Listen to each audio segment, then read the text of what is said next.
Hi, my name is Elizabeth Rose, and I work at the Vanderbilt Institute for Global Health. In this video series, I talk about strategic time management in academic medicine. In this specific video, I will talk about seeking counsel and self-assessment. So after watching this series of videos, you should be able to craft a strategic plan for managing your career in academic medicine that includes developing a vision, cultivating a plan, focusing, and what I will talk about in this video, seeking counsel and reassessing yourself periodically. Seeking counsel. It's important to get help, support, advice, and guidance from other people. A lot of times we may feel like we're on an island, that we are the only one experiencing a certain difficulty or challenge. But as we talk to people, whether they're our peers, our colleagues, whether they're a supervisor or a boss, or maybe someone at a higher level at another organization, or even family and friends, we often find that people have very similar experiences, whether they're going through the same thing at this moment or they've gone through it in the past.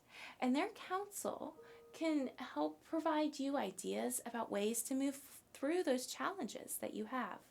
Particularly in thinking about time management, talking with someone and receiving mentorship can help you figure out how to prioritize your tasks, how to delegate your tasks, or even how to dump your tasks.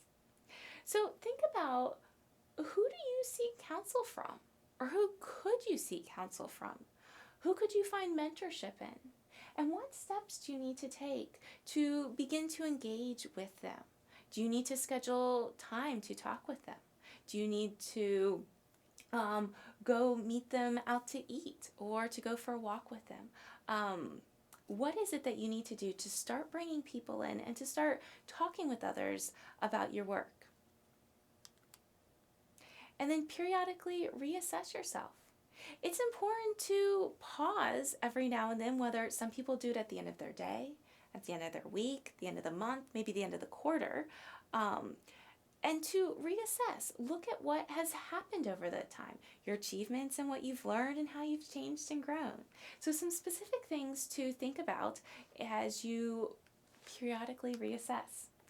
So first, your progress towards your goals, both your short-term and long-term goals. What's your goal for the day or for the week or the month? How are you progressing towards that goal? And particularly thinking about your long-term goals, those goals that answer that purpose, that why that you have.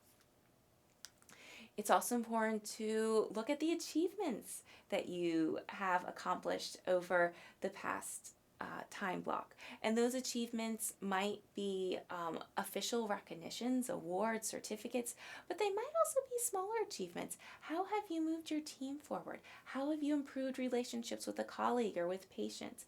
How have you become better at managing your time? What are those achievements that you have done over the past week, over the past month, over the quarter?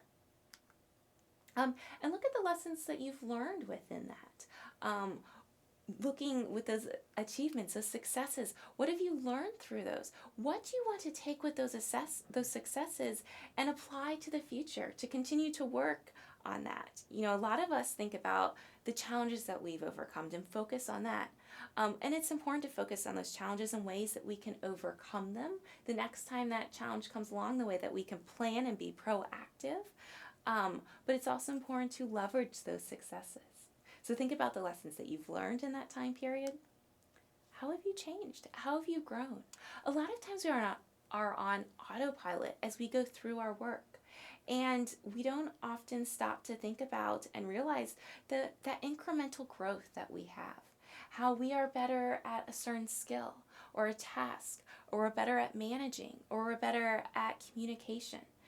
Notice how you have changed and continue to work to strengthen that. As I mentioned, you know, we might focus sometimes on our challenges or on our weaknesses, and we say, oh, we need to be better at this weakness.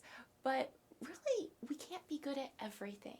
And so there's a group of thought leaders out there that say, focus on those things that you're good at, on your strengths, and continue to hone those. And finally, think about, in that vein, what needs fine-tuning? You know, are there some weaknesses that you can maybe fine-tune up a little bit? And what are those areas that you're already strong in that you want to become even better at, more skilled at? Where can you excel in those unique skill areas that you are great at, to become even better at, to become a leader in your field, to become someone who turns to you to do those skills that you are uniquely good at? Now, in periodically reassessing, it's one thing to say, yes, I want to do all of these things every day or every week or every quarter, but you need to schedule them in. It's one thing to think about and know the responsibilities and the tasks that we want to do, but we have to make time for them. So, on your calendar, your schedule, your diary, put in those time periods where you will periodically reassess yourself. Now, I've mentioned a few different things between seeking counsel and reassessing yourself. Lots of ideas out there, but select one or two of the strategies or skills in which to focus on and develop over the next month. Like I mentioned, we can't be good at everything, but we can be excellent we can be good at many things, but we can be excellent at a few things. And so take the moment to decide what of these few things I mentioned that you really want to hone. They say that developing skills, practicing skills and developing them into a habit takes about 21 days or a month. So focus on one thing to work on and develop over the next month. And so now you should be able to, after watching these video series, you should be able to craft a strategic plan for managing your career in academic medicine that, among the two things that I talked about today, seeking counsel and reassessing yourself periodically, also includes developing a vision, cultivating a plan, and focusing. Good luck on applying these skills and strategies incrementally over the next weeks and months and years to become a leader in academic medicine. Thank you.